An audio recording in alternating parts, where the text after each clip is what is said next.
Good evening class 12th। I am Aditi. और आपने मुझे, अगर मेरी वीडियोस आपने देखा होगा तब तो आप मुझे जानते होंगे। जो नए हैं मेरे चैनल पर उन्हें बता दूं, I am Aditi. I am the BST teacher of 11th and 12th business study में पढ़ाती हूँ। और मैं आप लोगों को चैप्टर 2 पर पढ़ाने वाली हूँ, साइंटिफिक मैनेजमेंट। चैप्टर 1 की और 2 की जो सारी वीडियोज़ हैं, आधा जो चैप्टर 2 मैंने पढ़ा दिया है वो मैंने डाल दिया है, आप देख सकते हो मेरे चैनल पर, चैनल बॉक्स खोल के। और चैप्टर 1 मैंने पढ़ा के सारा डाल दिया है, अगर आपको मन करे तो आप देख सकते हो, कहीं और से भी देख सकते हो, जहाँ से आपका मन करे। आज चैप्टर 2 का मैंने प्रिंसिपल ऑफ मैनेजमेंट का, हेनरी फियोल का 14 प्रिंसिपल्स आपको समझा दिया था। चैप्टर 2 में नेक्स्ट आगे बढ़ना है आज साइंटिफिक मैनेजमेंट में। देखिए, साइंटिफिक मैनेजमेंट में प्रिंसिपल और टेक्निक आपको समझना है FW टेलर का, ठीक है। FW टेलर क्या थे? एक बहुत बड़े साइंटिस्ट रहे हैं और चीफ इंजीनियर रहे हैं, जिन्होंने मैनेजमेंट बिजनेस पर बहुत बड़ी जो है आपको जो है एक्सपेरिमेंट किया और प्रिंसिपल्स दिया, ठीक है। पहले थोड़ा सा इनके बारे में जान लेते कि FW टेलर कौन थे, ठीक है। आप याद रखना, अगर आपको चैप्टर 2 आधा पढ़ना है तो आप मेरे चैनल बॉक्स को खोल के देख सकते हो, अगर आप पढ़ना चाहते हो तो। मैंने डाल दिया है सब कुछ, चैप्टर 1 का पूरा वीडियोस मैंने डाल दिया है।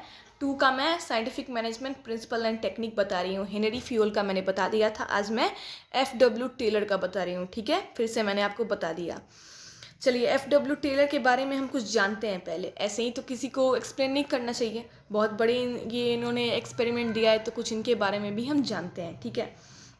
देखिए, सबसे पहले मैं एक बात और बता दूं कि RK सिंगला की बुक मैं रेफ़र करती हूँ आपको। अगर आप सच में BST को बहुत अच्छे तरीके से एक्सप्लेन करके पढ़ना चाहते हो तो RK सिंगला की बुक आप ले सकते हो मार्केट से, ठीक है।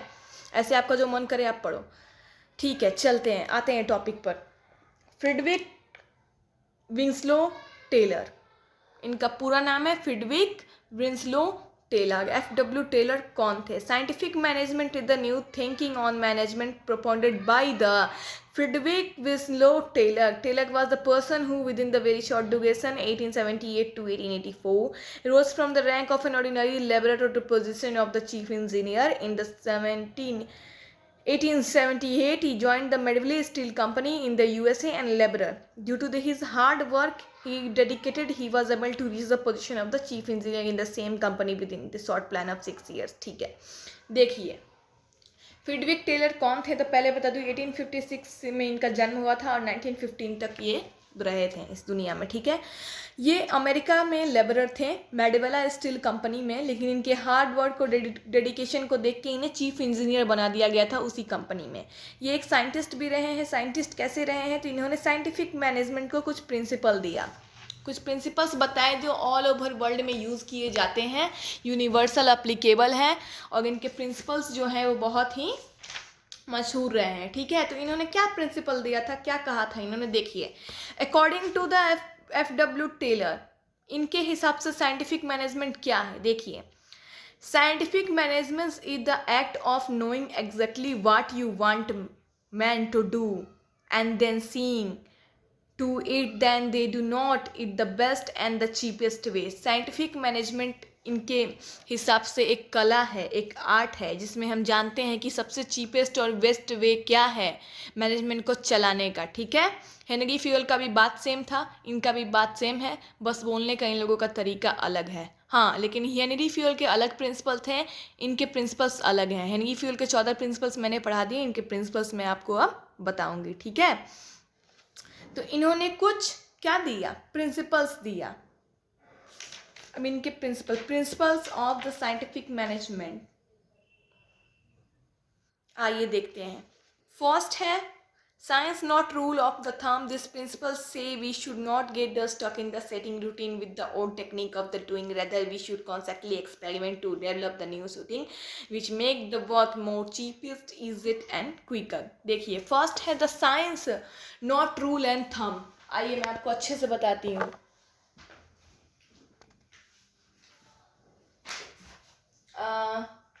कहीं दिक्कत होगी तो कमेंट बॉक्स में बोलिएगा आप लोग. कहीं कंफ्यूजन होगी तो मुझे कमेंट बॉक्स में आप पूछ सकते हो. आई एम अवेलेबल, मैं आपको बता दूंगी. फर्स्ट प्रिंसिपल है इनका science not rule of thumb. F.W. Taylor कहते थे कि ऐसा नहीं है कि साइंस जो है वो रूल ऑफ थंब है, वो नॉट रूल ऑफ थंब है। यानी कि वो ऐसा नहीं है कि एक चीज़ पे धब्बा लग गया तो हम उसी काम को करेंगे। ऑर्गेनाइजेशन में जो है नए नए एक्सपेरिमेंट्स होने चाहिए, हमें ओल्ड टेक्निक्स पे ही नहीं आधारित रहना चाहिए, हमें नए नए टेक्निक्स को भी एक्सपेरिमेंट करना चाहिए और सिंपलर, ईजियर और क्विकर वे खोजना चाहिए। देखिए कितना अच्छा बात इन्होंने कहा है, सिंपल ईजियर और क्विकर वे खोजना चाहिए कि हम अपने वर्क को जल्दी से जल्दी इफ़ेक्टिव और इफ़िशियंसी मैनर में कैसे कंप्लीट कर लें। किसी भी काम को हम सिंपल तरीके से, कम समय में जो है आसान तरीके से और जल्दी कैसे कंप्लीट कर लें। तो वो कह रहे थे ओल्ड टेक्निक्स पे नहीं निर्धारित रहें, ओल्ड टेक्निक्स जो हम आजमाते हैं वो हर चीज़ पे ना आजमाएं, हम नए टेक्निक्स को भी खोजें, नए तरीक़ों को भी खोजें। किसी भी मैनेजमेंट को कैसे चलाएंगे नए तरीके को भी खोजें, हम कैसे काम करेंगे उस चीज़ के लिए भी नए तरीके खोजें, नए टेक्निक्स यूज़ करें, ये इनका कहना था। ठीक है, सेकेंड है हार्मोनी नॉट डिस्कार्ड। देखिए सेकेंड क्या है, हार्मोनी नॉट डिस्कार्ड। कोई भी ऑर्गेनाइजेशन को चलाने के लिए शांति, पीस बहुत ज़रूरी है और एक दूसरे में जो है बिहेवियर अच्छा होना ज़रूरी है। ठीक है, ये प्रिंसिपल में इन्होंने ये बताया है। चलिए देखते हैं इन्होंने क्या क्या और बताया है। The principal emphasis there should be the complete harmony between the management and the workers. This second point, this requires the mental revolution on the part of both management and workers.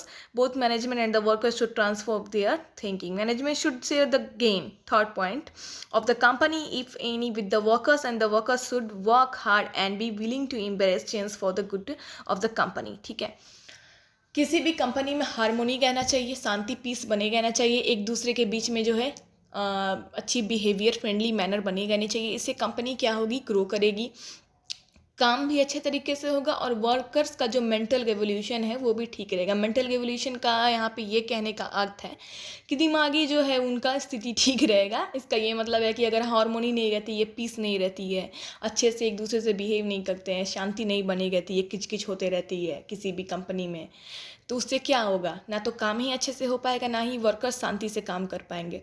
तो harmony जो है इसको बनाए रखना must है किसी भी company, organisation, business authority में, ताकि वर्कर्स भी अच्छे से रहें और हमारा काम भी अच्छे से रहे। Very easy topic it is. चलिए, cooperation not individualism is the third topic. चलिए, I am sorry, cooperation not individualism. Third topic is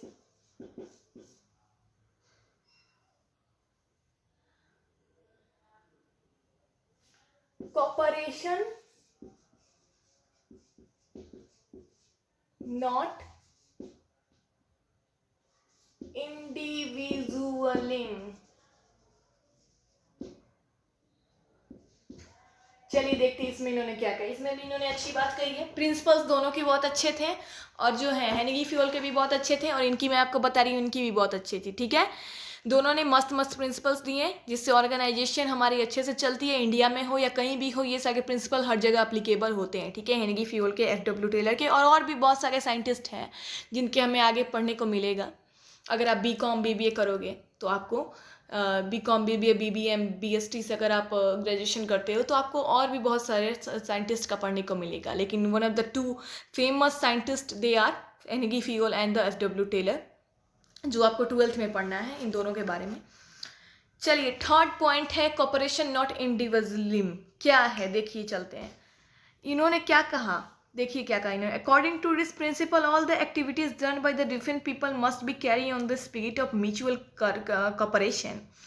Taylor has suggested that the manager and the workers should jointly determine standard, the increase involvement and thus in turn increase responsibility.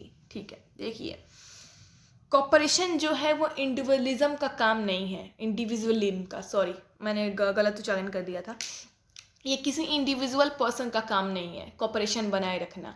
अब देखिए corporation क्या होता है, तो ये होता है एक दूसरे से इंटरेक्ट करना। ठीक है, एक दूसरे से इंटरेक्ट करना। बात करना, एक दूसरे से मिल जुल के काम करने को हम कहते हैं कोऑपरेशन। कोऑर्डिनेशन में और कोऑपरेशन में बहुत फ़र्क पड़ता है, ठीक है। कोऑर्डिनेशन और कोऑपरेशन में क्या अंतर है मैं आपको ये डिटेल में बताऊंगी। कोऑर्डिनेशन पे मैंने एक अलग वीडियो बनाया है, वो आप देख सकते हो अगर आपको मन करे तो। कोऑपरेशन का मतलब है एक दूसरे को कोऑपरेट करना, एक दूसरे का सहारा देना, एक दूसरे के साथ मिलजुल के अच्छे से कोई किसी भी वर्क को करना। तो इन्होंने कहा है किसी इंडिविजुअल का ये फ़र्ज़ नहीं बनता है, ये लोअर लेवल का ही फ़र्ज़ नहीं है कि वो अपर लेवल के साथ जाके कोऑपरेट करे। ये अपर लेवल का भी फ़र्ज़ है कि वो लोअर लेवल के साथ आके कोऑपरेट करे, अपने वर्कर्स के साथ कोऑपरेट करे, वर्कर्स अपने सुपीरियर्स के साथ कोऑपरेट करे, ताकि एक हेल्दी इन्वायरमेंट बना रहे, जो काम है वो स्टैंडर्ड तरीके से होता रहे, जॉइंटली होता रहे, जो सुपीरियर्स हैं वर्कर्स हैं उन दोनों के साथ होता रहे, ताकि एक हेल्दी इन्वायरमेंट बना रहे और कोऑपरेशन जो है ऑर्गेनाइजेशन में ये कंटिन्यू रहे, ठीक है। लास्ट आते हैं 4। इन्होंने मात्र 4 प्रिंसिपल्स दिया था, ठीक है। याद रखिएगा 4 प्रिंसिपल्स आपको पढ़ना है 12th स्टैंडर्ड में। आई थिंक इन्होंने 4 ही दिया है। हेनरी फ्यूल का 14 था, इनका 4 है। 4th देखिए क्या है।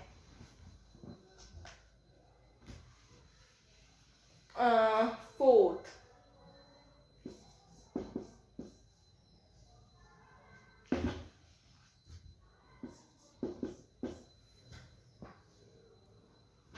development of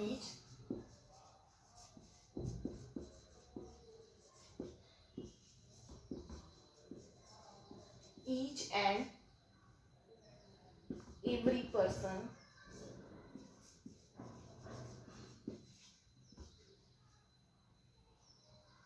to his or her greatest efficiency।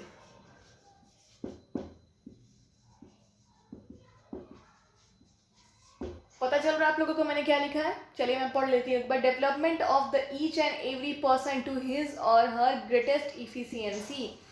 चलिए देखते हैं इस प्रिंसिपल में हेनरी फ्यूल जी ने नहीं, FW टेलर ने क्या कहा है। इनका पूरा नाम क्या था?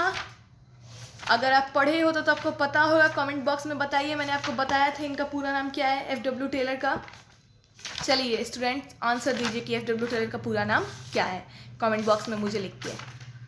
चलिए 4th पॉइंट देखिए क्या क्या कहा है इन्होंने। This principle is concerned with efficiency of the every employee which could be built in the right from the process of employee selection.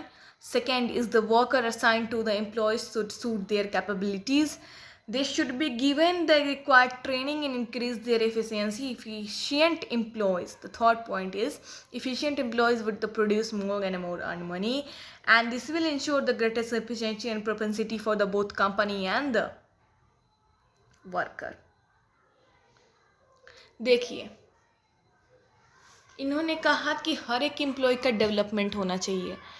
ये नहीं कि आप किसी को ट्रेनिंग देंगे, किसी को ट्रेनिंग नहीं देंगे, आपको लग रहा है कि आगे उसको ट्रेनिंग देने की ज़रूरत ही नहीं है, वो ट्रेंड है पहले से ही, या आपको लग रहा है अरे उसको तो ट्रेनिंग दूंगा तो वो वैसा ही का वैसा ही रहेगा। नहीं, अपर लेवल के लोग हों, मिडिल लेवल के लोग हों, लोअर लेवल के लोग हों, अपर लेवल पे टॉप लेवल पे वर्क करने वाले लोग भी, मिडिल लेवल पे वर्क करने वाले लोग भी, लो लेवल पे वर्क करने वाले लोग को भी उनके हिसाब से development of each every person to his और ग्रेटेस्ट इफिशियंसी, उनके इफिशियंसी के हिसाब से उन्हें अच्छे ट्रेनिंग मिलनी चाहिए, सबका डेवलपमेंट होना चाहिए, development of each and every person का होना चाहिए, वो बॉय हो गर्ल हो एनीबडी, जो भी ऑर्गेनाइजेशन में है सबका डेवलपमेंट होना चाहिए, सबको ट्रेनिंग टाइम टाइम पे मिलनी चाहिए, अच्छे जो है सैलरी मिलनी चाहिए, जो ज़्यादा इफ़िशियंट वर्कर्स हैं उन्हें अच्छी सैलरी प्रोवाइड होनी चाहिए, सबको इफ़िशियंट मिलनी चाहिए, सबको अपने कैपेबिलिटी के हिसाब से